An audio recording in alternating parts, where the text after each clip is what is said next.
Yeah, I mean, for example, LeBron, who spends $1 million in the offseason on his body, you see that he doesn't really get injured. This year. Even at his, well, if you look at his career as a whole, his injuries are not on the level of compared to like a Derrick Rose. Exactly. It's not even close. But not everyone does that. For example, I just heard a story this morning about how when Kobe was about to join the league, he assumed that everyone had the work ethic of a Michael Jordan, that everyone would come in early, they would stay late, they would, they wouldn't go out and party, they'd work on plays on the weekend. And he got there and everyone treated the game like a 9 to 5. Yeah. And he was like, oh, damn, okay, well, I'm not going to treat the game like a 9 to 5. And you saw what happened. Right. But is that pretty much accurate?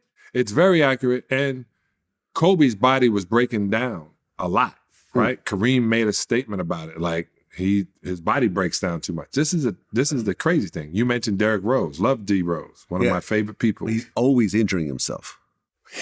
But Derrick Rose was 19 years old and his food was McDonald's, Burger King, and Skittles.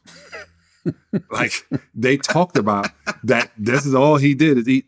You talk to D Rose now, D Rose, first thing he's talking about is the food he eats and how he stretches and but no one tells you that. They just say, oh my God, you're phenomenal. And they throw you out there. They forget that it's a human body.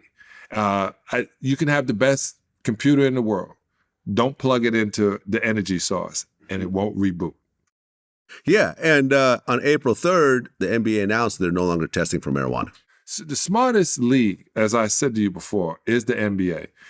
The reason they had to wait to April 3rd is because there was so many other things at hand. The new play-in as opposed to the playoff. They added more teams. They're trying to figure out how to keep people engaged and moving.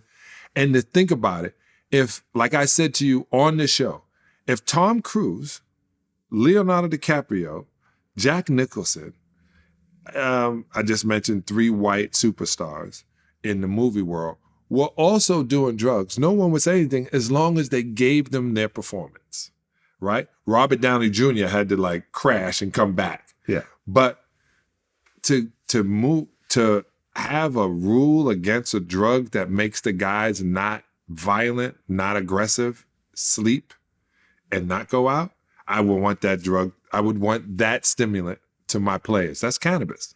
Right. And I said this on this show. But the biggest sponsors were alcohol, and the biggest push against it was China. So they had to appease China because whatever these guys are going to do, the Chinese are going to want to do, and China doesn't want marijuana. And then the liquor companies that are involved, the Budweisers, the Anheuser-Busch's, which is Bud Light, those guys don't want you guys doing cannabis because they have already lost 30% of their bottom line because cannabis has become legal in majority of these states. Yeah, the U.S. they just announced that more people bought legal cannabis than chocolate last year. That's amazing. And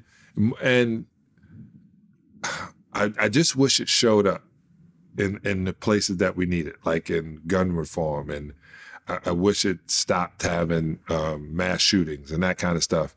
If everybody would just smoke some weed, chill out, and go home, would be good.